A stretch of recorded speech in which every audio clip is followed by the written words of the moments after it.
Hey YouTube, happy Halloween! It's me, Brandon Smith. Sorry you haven't seen me in a while, but I figured, why don't I review a movie for Halloween? Now I'd like to get three things out of the way. Number one, this is completely unscripted, so I'm saying things that are on my mind. Number two, this is in the attic, by the way, because I figured Halloween might want to be spooky. And what's spookier than an attic? And number three, this is a vlog style review, so there is no clips of the movie or anything like that. It's just me sitting in front of the camera and talking. So, what movie am I reviewing? None other than the animated DC movie, The Batman vs. Dracula. So, first off, let me talk about The Batman, the show. Now, I haven't seen it in a couple of years, so I apologize if I get some facts wrong. But anyway, The Batman. Basically Batman the Animated Series, The Adventures of Batman and Robin, the Justice League cartoon, Batman Beyond, they were all done. And by the way, the four of those, they are amazing shows. I recommend you watch them whenever you can. So, basically, Warner Brothers decided to make a new cartoon. And it was in the early 2000s. And this cartoon was none other than The Batman. What do I think of it? It's okay for a Batman cartoon. I mean, it's not the best thing in the world, but it's definitely not the worst portrayal of Batman. Cough, Batman vs. Superman, cough. So basically, it's not the worst Batman thing, but it's definitely not the best. The animation is pretty good. The music, I don't know. And the voice acting, well, the acting itself is okay, but the voice actors are not who I would ever choose to voice the characters. So anyway, why don't I get started on the movie? Batman vs. Dracula. Now first off, this isn't the first time Batman has fought against vampires before. He's done so in a few comic books.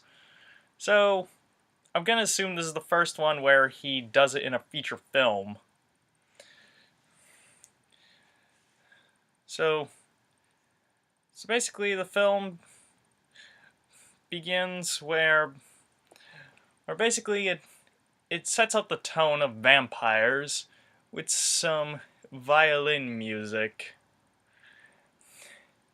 It's supposed to set up the tone, I assume. And besides, it's a good way to start the tone. Because, I mean, what's the first thing you think of when you think vampires? Okay, when it comes to music. And it's not a pipe organ. It's a violin. So the film begins in Arkham Asylum, where some random prisoner is making a deal with the Penguin, saying that if the Penguin helps him escape, then he will split a treasure that he hidden inside a graveyard. But when Penguin agrees, the prisoner says that he told someone else about this. And who did he tell? None other than the Joker, who's already escaped. And Batman knows about this because of some kind of thing where he sets up surveillance cameras around the city.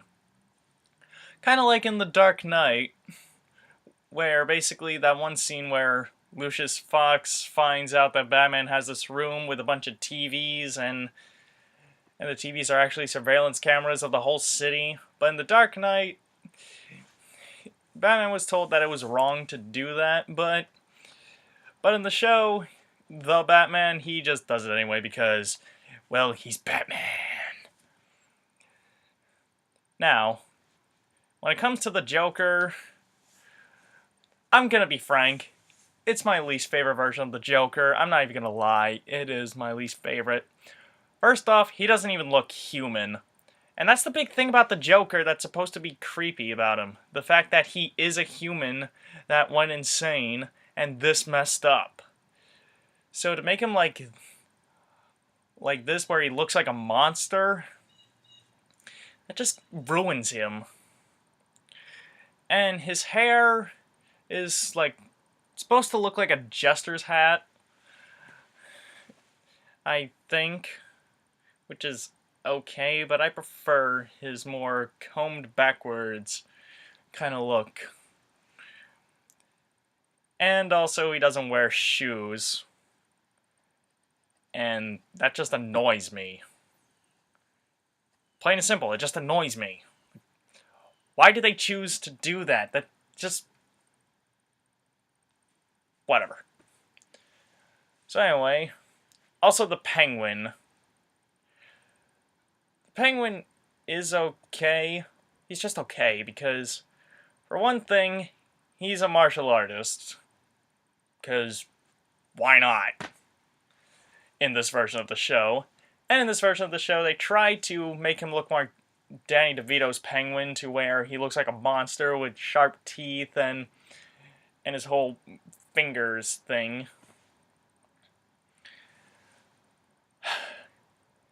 And also they got Tom Kenny to voice him. And overall, he makes bad puns a lot. And I'm sorry, Tom Kenny, but as the Penguin, you sound too much like SpongeBob. I mean, I love SpongeBob, don't get me wrong, but I don't think he should be voicing the Penguin. So basically, the Penguin finds the Joker, because the Penguin escaped too, and he said that he already knows the location of this treasure, and threatens the Joker with his knife umbrella, saying that if we split the reward, I'll help you, or something. But anyway, Batman shows up, and a fight scene ensues. Because of course there is. And the Joker escapes by jumping into the Gotham River, but he realized he forgot to turn off his joy buzzer, and when he falls in the water, he gets zapped, presumably to death. Shocking. But anyway, Penguin escapes the little struggle and goes to the graveyard. And in the graveyard, he automatically assumes where the treasure is. And so he goes in and opens up this random coffin. And when he does, he accidentally cuts himself on the blade of his umbrella and bleeds on the corpse inside the coffin. And what is the corpse? Well, it's the shriveled up remains of Dracula. Man, when things go wrong, they go wrong. So the Penguin is understandably terrified of this thing and tries to run away, and bumps into a security guard who gets the blood sucked out of him by Dracula. And Dracula tries to get Penguin to be his servant, but Penguin says he's got higher standards than that. He's not going to be a servant of a vampire. But Dracula hypnotizes him. And he goes, "I'm Penguin, I'll be a server." So yeah, the Penguin's the servant of Dracula now. And Dracula tries to figure out what went wrong and why he's not in Transylvania. And he shows a very brief flashback to where basically the Transylvanians killed him with a wooden stake to the heart and sent his remains away to well, they don't know where. They just shipped it off in the river, off to the ocean. And that is a good plan, I might add. That is a good plan. And centuries later, he's awakened in Gotham City. So basically, the next couple... Okay, I don't really know how long it's been. A couple days, couple weeks, maybe even a couple hours, but basically we cut to Bruce Wayne, who's on a date with Vicky Vale. And the day goes well until he has to run away to play Batman. And so he meets Alfred, who watches the news and sees that apparently some civilians have disappeared, being lost ones. And they seem to think that the Penguin is involved because, of course, I mean, who else would it be? I'm serious. Who else would they think it'd be? Definitely not the Joker. Speaking of which, Batman is actually kind of remorseful of the Joker. He even says, "I've already lost Joker. I'm not going to lose anyone else." So basically, he knows that even though the Joker is evil, he has to value all human life. Alfred asks how the day went, and Bruce simply says, "Short, but sweet."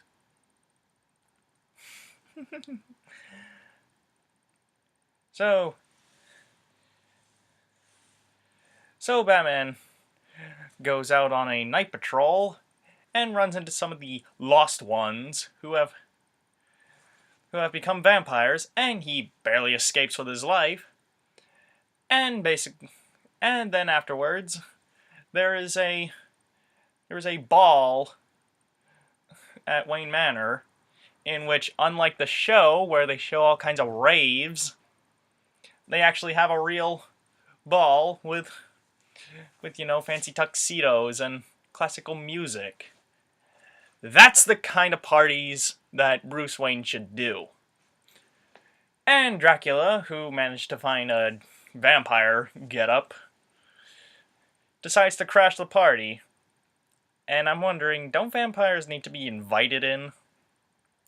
Whatever. So anyway, he comes in, Bruce Wayne sees him, asks who he is, and he says, "Alucard. Dr. Alucard."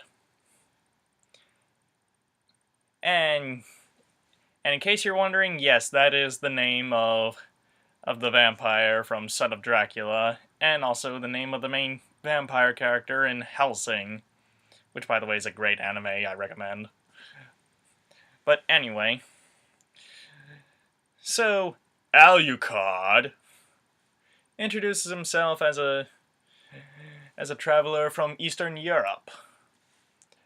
Notice how he doesn't say Transylvania, because he probably doesn't even know if Transylvania even exists anymore. So he just says Eastern Europe. Kind of smart. So he asks about some of the machines that Bruce Wayne has designed, and Bruce shows off this machine that basically stores sunlight in order to better solar energy. I think that's how he said it. And because Dracula knows that this is going to bite him in the ass later, he hypnotizes Bruce and tries to get him to jump off the balcony. But Alfred stops him. Bruce tries chasing this stranger, only to see that he's disappeared and sees a bat flying away. And he's suspicious, and he grabs a platter from a waiter. A platter is basically a large metal plate. And he grabs a tube of red lipstick, because why not? And he writes Alucard on the platter and shows it in the mirror, and it spells out Dracula. Because I don't know. He just needed some way to visually show that he knows that Alucard is Dracula. So basically he goes out on night patrol, sees a few of the lost ones, and then he meets Dracula on top of a roof. And Dracula proposes that they work together. Batman refuses, and they fight, and Batman gets his ass handed to him on a silver plate. But the morning sun comes up, and Dracula has to retreat. And Bruce comes home to something shocking on the news. Basically, Basically, this guy says that he saw a large image of a bat, and so they conclude that Batman was responsible for the whole thing. So not only does Batman have to stop Dracula, but he also has to clear his own name. Mask of the Phantasm. Sorry, I had to. It's pretty much the same plot as Mask of the Phantasm. But anyway, the next night, Penguin wakes up Dracula, but he bumps into the Joker, who seems to be alive. In which he points out that a fisherman got the Joker tangled up in his net. And that's how the Joker got back to shore.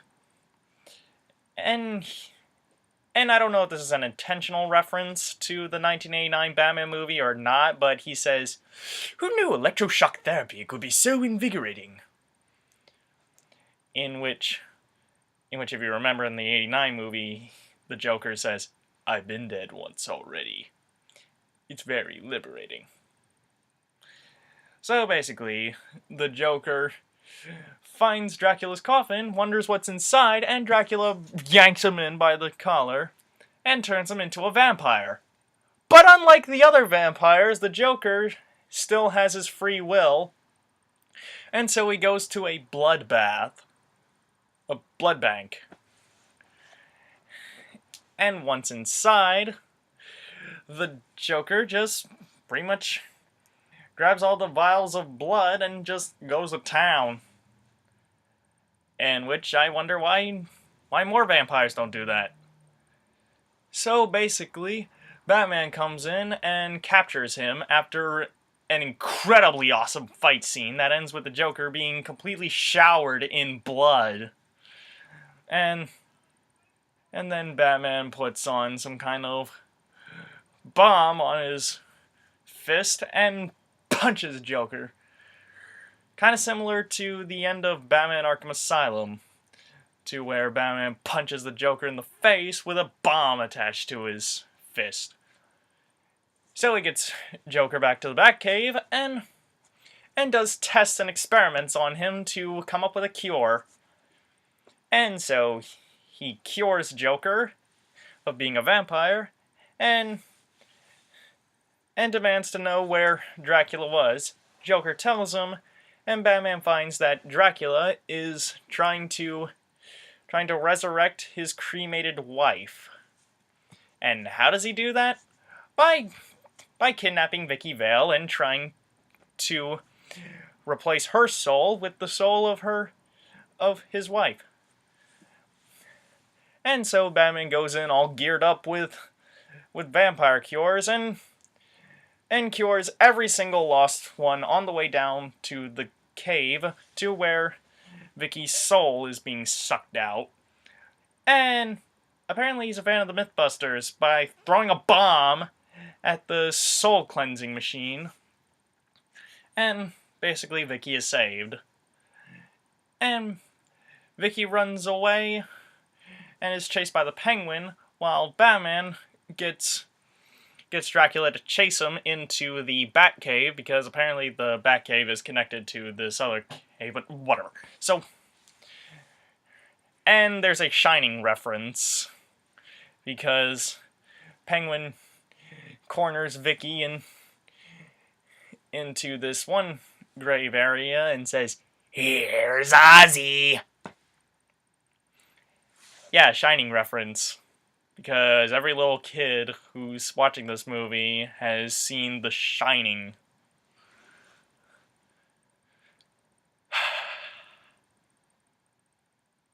So, I don't really remember what happens after that. Of course Vicky escapes, but I don't know the details.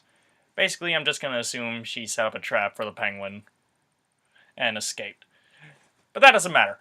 Batman versus Dracula. Basically, Batman lures Dracula into the Batcave to where he uses the sun energy containing machine to blast sunlight onto Dracula. Dracula asks, "Who are you? Wait, Bruce Wayne?" And so, just to look cool, Batman, like, holds up his cape to show off a bat shadow and says, "I'm the Batman, and you're dust." Jumps out of the way so that the sunlight can just wail on Dracula. And so he shrivels up into ashes, and Batman just kicks him, and Dracula just scatters into pieces. And that's how you properly say, "I'm Batman." So later on the news basically says that all the lost ones are discovered, and the Penguin has been blamed for the whole crisis, and Batman's name is cleared up. Basically, that's the quick and easy way to show off that everything's pretty much back to normal, and the movie ends, and I really wish the bat signal was here, because the bat signal would have really ended the movie really well. Whew! So that's The Batman versus Dracula. And I really recommend you watch this movie. Yes, it may be kind of silly, a concept like Batman fighting a vampire, Dracula no less. But hey, the story was written very well. It's definitely written a lot better than a couple of the episodes of the show that I've seen. Like I said, I haven't seen the show in a long time, but from what I remember, it was definitely, the standards were a lot lower than the animated series. So, this movie, on the other hand, is a lot better. It is great. The animation is superb. The music, while it still has the metal guitar music, I don't know why I just did that. While it still has the metal guitar music that was from the show, it also has some violin music to fit the vampire setting. And the voice acting was pretty okay too. So basically, if you can find this movie, please watch it. I highly recommend it. Okay, so that's the end of my first review. I want you to tell me what you think. Tell me if I should do some things different. Just give me some tips. I'm really interested in how you feel about me doing reviews, and should I continue doing vlog-style reviews? Just please give me your input. Just be sure to like, comment, subscribe, share, all that good jazz. And yeah, till next time, happy Halloween.